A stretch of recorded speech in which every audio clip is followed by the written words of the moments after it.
తిరుమల లడ్డూ వ్యవహారంలో మరో కీలక పరిణామం చోటు చేసుకోనుంది. నెల్లూరు ఏసీబీ కోర్టుకు కేసు బదిలీ అవగా తొలి ఛార్జ్షీట్ దాఖలుకు రంగం సిద్ధం చేస్తోంది స్పెషల్ ఇన్వెస్టిగేషన్ టీం. ఇందులో డైరీ నిర్వాహకులు, టీటీడీ ఉద్యోగులను చేర్చనుంది స్పెషల్ ఇన్వెస్టిగేషన్ టీం. ఇప్పటి వరకు తొలిదశ విచారణ పూర్తి చేసిన టీం 4 డైరీ నిర్వాహకులు, టీటీడీ ప్రొక్యూర్మెంట్ డిపార్ట్మెంట్లోని 2 ఉద్యోగులను విచారించింది. అయితే ట్యాంకర్ తనిఖీ చేయకుండా డబ్బులు తీసుకున్నట్టు టీటీడీ ఉద్యోగులు సిట్కు తెలిపారు. ఈ నేపథ్యంలో కల్తీ వ్యవహారంలో పాత్రధారులను చేరుస్తూ తగిన ఆధారాలతో ఛార్జ్షీట్ దాఖలు చేయనున్నారు అధికారులు. తొలి ఛార్జ్షీట్ దాఖలు తర్వాత 2వ దశ విచారణ చేపట్టనున్నారు. డీటెయిల్స్ మనకు జేజీ రామ్ అందిస్తారు. రాము. Thank you Jyotsna.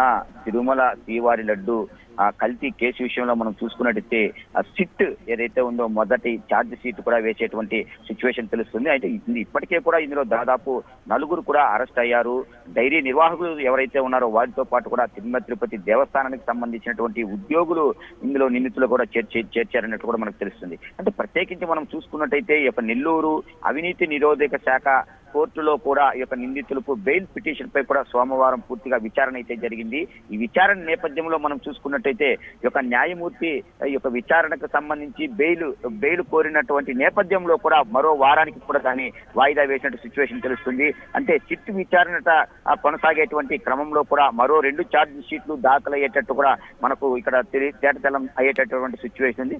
మనము ఈ యొక్క కేసు విషయంలో తీసుకుంటే ఫిబ్రవరి 9వ తేదీ AR dairy MD doctor Rajasekhar, Bholebaba organic dairy డైరెక్టర్లు విపిన్ జైన్, అదేవిధంగా పొమ్మిల్ జైన్, వైష్ణవి డైరీ సిఇఓ అపూర్వ చావడాలు కూడా యొక్క విచారణ పూర్తి అయింది. గతంలోనే మనకు తెలిసినటువంటి విషయమే. అంటే నెయ్యి కల్తీ ఎక్కడ ఎంత మేరకు జరిగింది గుర్తించడంతో పాటు కూడా టీటీడీ ప్రొక్యూర్మెంట్ లో పనిచేస్తున్నటువంటి ఉద్యోగులను కూడా దీనికి సంబంధించి పూర్తిగా కూడా విచారణ చేసినట్టు మనకు తెలుస్తుంది. అంటే అదే శాఖ విభాగంలో ఉన్నటువంటి నాగేందర్, మరో వ్యక్తి ఆ శేఖర్ ఈ యొక్క నెయ్యి ట్యాంకర్ ను తనిఖీ చేయకుండా అనుమతించినట్లు కూడా వాళ్ళ యొక్క విచారణలో తేటతెల్లమైనట్టు కూడా మనకు తెలుస్తుంది. అదేవిధంగా ప్రతి ట్యాంకర్ కు కూడా డబ్బు తీసుకున్నట్టు కూడా వాళ్ళు అక్కడ ఈ యొక్క కోర్టులో సమాచారం తీసుకున్నట్లు కూడా మనకు వ్యక్తమవుతుంది. అంటే విచారణకు సహకరిస్తామని అరెస్టు చేయవద్దన్నటువంటి ఉద్యోగుల యొక్క విన్నపం మేరకు సిట్ పూర్తిగా కూడా సంయమనంతో కూడా వ్యవహరించినట్టు కూడా మనకు తెలుస్తుంది. అంటే ఈ కేసు తిరుపతి 2వ అదనపు మున్సిపల్ కోర్టు నుంచి కూడా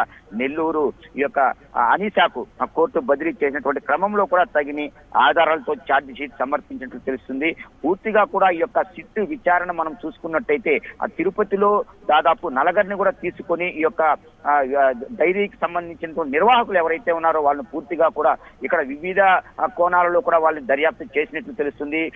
వేరు గదుల్లో కూడా ఉంచి వాళ్ళ దగ్గర నుంచి ఈ యొక్క విచారణ, అంటే నెయ్యి కల్తీ ఏ మాత్రం జరిగింది, ఎక్కడి నుంచి నెయ్యి తెప్పించారు, కల్తీ జరగడానికి ప్రధాన కారణాలు ఏంటి, ఇలాంటి వ్యవహారాన్ని నడిపించడానికి పాత్రదారులు ఎవరు, సూత్రధారులు ఎవరు అనేటువంటి పూర్తి విచారణ కూడా ఇప్పటికే సిట్ వారందరి దగ్గర నుంచి కూడా సేకరించినట్టు కూడా మనకు తేటతెల్లమవుతుంది.